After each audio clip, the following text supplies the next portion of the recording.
BJP अपनी मनमानी कर रही है, राष्ट्रपति को उद्घाटन करना चाहिए, प्रधानमंत्री को नहीं करना चाहिए। तो राजीव, जब से इसकी नींव रखी गई है नए संसद भवन की, तब से कंट्रोवर्सी हो रही है, आप कैसे इसे समझ रहे हैं?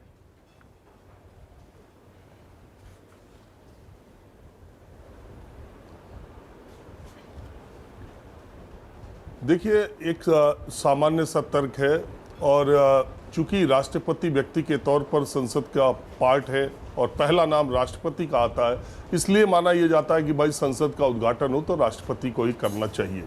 अब बात आता है एक दो शब्द हैं, डी यूरे डी फैक्टो, यानी कानून की या जो विधि की स्थिति है और जो वास्तविक स्थिति है।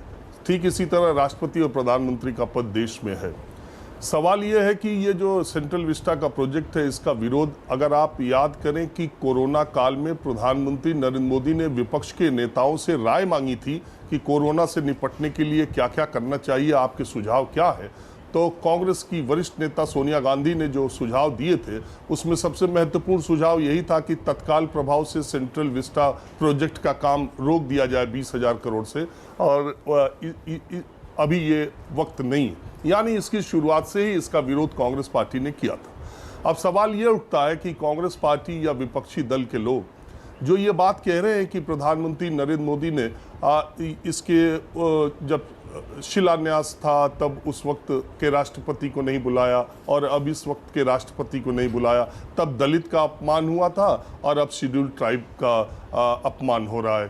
तो सवाल ये उठता है कि प्रधानमंत्री ने जब रामनाथ कोविंद को राष्ट्रपति बनाया तब ये कहा गया कि वो दलित वोटों को साधने के लिए ऐसा कर रहे हैं।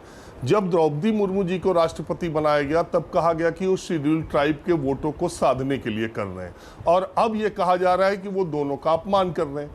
तो देश की जनता या सारे लोग, हम आप जानते हैं कि आज द्रौपदी मुर्मू अगर राष्ट्रपति भवन में हैं, अगर वो देश की राष्ट्रपति हैं, तो इसके पीछे सिर्फ एक आदमी का हाथ है। उस आदमी का नाम है नरेंद्र मोदी। रामनाथ कोविंद जी को राष्ट्रपति भवन में पहुंचाने का काम अगर किसी ने किया है तो उसका प्रधानमंत्री नरेंद्र मोदी को श्रेय जाता है। इन दोनों लोगों को राष्ट्रपति बनाने में उनका श्रेय जाता है। तो इसके बाद ये जो तो इसलिए ये ठीक है कि अगर इसका उद्घाटन द्रौपदी मुर्मू करती, राष्ट्रपति करती, समारोह की अध्यक्षता करती, तो उसमें नरेंद्र मोदी की लोकप्रियता प्रधानमंत्री के तौर पर या पद या गरिमा कहीं से खत्म नहीं होती, शायद और बढ़ती। लेकिन ये उनका फैसला है और वो इस पूरे प्रोजेक्ट के कर्ता धर्ता है और उनको पूरा हक है मेरे समझ से कि वो इसका उद्घाटन करें।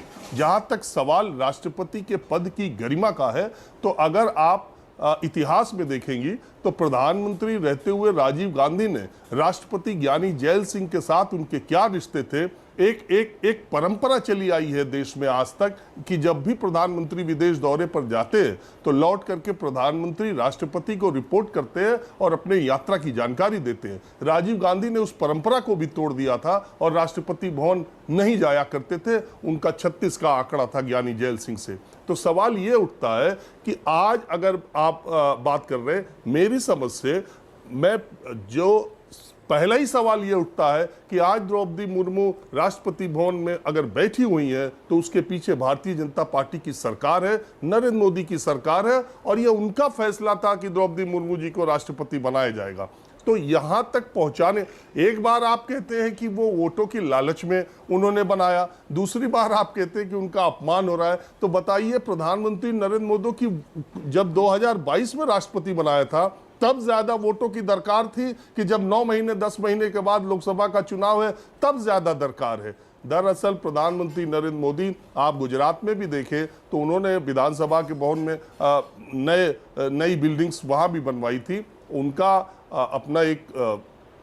अपना एक सोचने का तरीका, अपना एक काम करने का तरीका, मुझे ऐसा लगता है कि उन्हें पूरा हक है कि वो नई संसद भवन का उद्घाटन करें। विपक्ष, प्रधानमंत्री नरेंद्र मोदी ये करेंगे तो भी विरोध, वो करेंगे तो भी विरोध। अगर सेंट्रल विस्टा प्रोजेक्ट बनाने की जब बात की तब भी उनका विरोध किया गया। अब रिकॉर्ड समय में बन करके तैयार हो गया, उसका भी विरोध किया जाएगा। अब जो सीटों की संख्या वहां पर है उसमें यह कहा जाएगा कि लग रहा है देश में परिसीमन होगा, कुछ गैरीमेंडरिंग होगी, कुछ लोकसभा सीटों में इस तरह का बदलाव करेंगे जहां से कंसंट्रेशन। अरे भाई, जब देश की जनता, हमने संसदीय लोकतंत्र चुना है और देश की जनता जिसको बहुमत देती है उसको ये पूरा अधिकार है कि वो देश को अपनी शासन और अपनी नीतियों से चला सके, अपनी विचारधारा से चला सके। आपको ऐतराज हो सकता है कि सावरकर के तिथि पर इसका उद्घाटन हो रहा है, लेकिन भारतीय जनता पार्टी या जनसंघ ने कभी ये बात छुपाई नहीं कि वो सावरकर को वीर सावरकर कहते हैं और सावरकर उनके आइडियोलॉग है। वो हमेशा से ये बात कहते आए थे और जन समर्थन उनको इस बात पर मिला है। वो हमेशा से कहते आए थे कि 370 उनकी प्राथमिकता में है, खत्म करना, उन्होंने खत्म किया है।